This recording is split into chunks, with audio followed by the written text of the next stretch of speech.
Scam case में गिरफ्तार SBI के पूर्व चेयरमैन प्रदीप चौधरी की जमानत को सीजेएम कोर्ट ने खारिज कर दिया है। उन पर आरोप है कि उन्होंने 200 करोड़ के होटल को 25 करोड़ में बेच दिया। फोर्ट रजवाड़ा नाम का ये लग्जरी होटल है जिसे उन्होंने गलत तरीके से बेच दिया था। जैसलमेर पुलिस ने उन्हें दिल्ली से पकड़ा और वापस जैसलमेर भेज दिया। प्रदीप चौधरी पर आरोप है कि उन्होंने होटल की प्रॉपर्टी को एनपीए घोषित किया और फिर उसे गलत तरीके से यहाँ बेच दिया। मेरे से होगी अंकुर, यहाँ पर ज्यादा अपडेट के जुड़ गए हैं। अंकुर, क्या कुछ और जानकारी आपके पास है? यहाँ सीजेआई कोर्ट ने साफ कर दिया है कि हिरासत में लिया गया है, एसबीआई के पूर्व चेयरमैन प्रदीप चौधरी को गिरफ्तार कर लिया गया है और जमानत अर्जी को भी खारिज कर दिया गया है।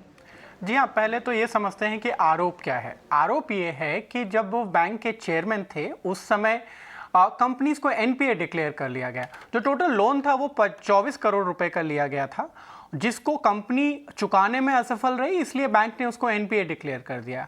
और बैंक के पास पावर होती है, जब कोई भी कंपनी लोन को नहीं चुका पाती है तो वो उसको सीज कर लेते हैं। तो एक होटल का लोन वो नहीं चुका पाए, उनकी तो दोनों प्रॉपर्टीज थी, उसको बैंक ने सीज कर लिया।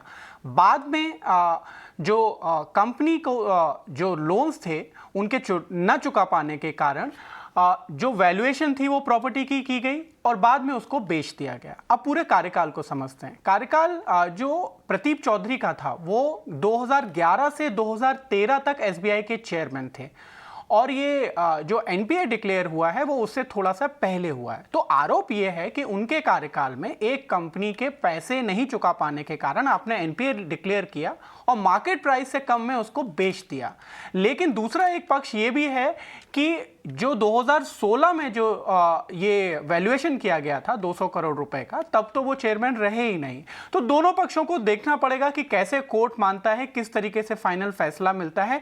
बैंकर्स इसका कहना इस पर यह है ऑफ द रिकॉर्ड कि ये थोड़ी सी जुडिशियल ओवररीच वाला मामला भी हो सकता है, क्योंकि इस तरीके से अगर क्वेश्चन किया जाएगा तो कई सारे पुराने डील्स क्वेश्चन हो सकते हैं। ठीक है अंकुर, शुक्रिया इस अपडेट को हम तक पहुंचाने के लिए। और देखिए, प्रदीप चौधरी की जमानत जो है वो सीजेएम कोर्ट ने यहाँ पर खारिज कर दी है। आगे बढ़ लेते